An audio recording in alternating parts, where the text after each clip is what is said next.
We're still a few months away from WrestleMania, but one persistent source of talk and rumors since the last WrestleMania has been The Undertaker! Many people are saying that WrestleMania 32 in Dallas will be the site of Taker's very last match. It only makes sense that it's WrestleMania and it's Taker's home state. But more intriguing than that is trying to figure out who his possible opponent will be. There's a lot of intriguing candidates, a lot of possible matchups. It's been changing a lot in the last few months. So let's break down some of the biggest candidates.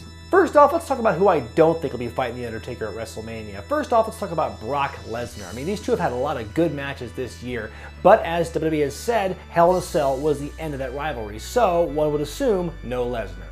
Next up, let's say no to Triple H. Now, the original plan with Triple H seemed to be he was going to fight Seth Rollins at Mania. But with Rollins hurt and The Rock filming a movie, right now Triple H doesn't seem to have an opponent for WrestleMania. Now, he and Undertaker have wrestled a lot of great matches at a lot of WrestleManias, but we've seen that match a lot of times before, and I just don't see that being Taker's last match. Third, let's say, please God, don't let it be Kane. All right, I love the both of them, but these two have wrestled a lot over the last 17 years, and it's never gotten better with age. So please, WWE, I'm begging you, don't let it be Kane. Finally, let's rule out Cesaro, Kevin Owens, Finn Balor, or any other of the big internet darlings. Forget about it. It's not happening. Let's move on to the people who are more likely to face Undertaker at WrestleMania. The strongest candidate seems right now to be John Cena. Now, that matchup might be in jeopardy with Seth Rollins being hurt, but right now, he is the most likely candidate. Of all the big money matches that have yet to happen in WWE, right now, in my opinion, Cena and Taker is one of them. The last time these two fought was, I think, 2003 or 2006. It's been a long time. These two have changed a lot since then, especially John Cena. So the match would feel kind of fresh at this point. It's kind of like when Shawn Michaels and Undertaker fought at WrestleManias 25 and 26. They'd fought before, but there was such a huge gap between those two periods that it would almost seem fresh and new. The same would apply here. Some of you might roll your eyes at the thought of John Cena being put in this spot, but if I were The Undertaker and I had one match left in me, I'd pick an opponent who I knew would make me look good and I can make him look good. One guy who would work his ass off in the ring to make a great match. And like it or not, John Cena has been one of the top guys to do just that in WWE.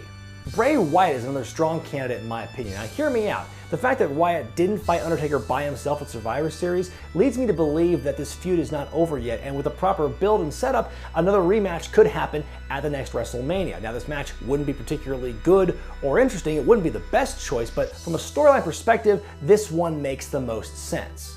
What about Randy Orton? Best case scenario, he'd be back from his shoulder injury in time for a match at WrestleMania, and I could see him turning heel and challenging The Undertaker. Maybe he sees that Undertaker is on his last run and feels he could capitalize and do what he couldn't do at WrestleMania 21 and beat The Undertaker at WrestleMania 32. Like the Cena matchup, it's one that we haven't really seen for a long time, so I think in the eyes of a lot of fans, it would be fresh and new and exciting.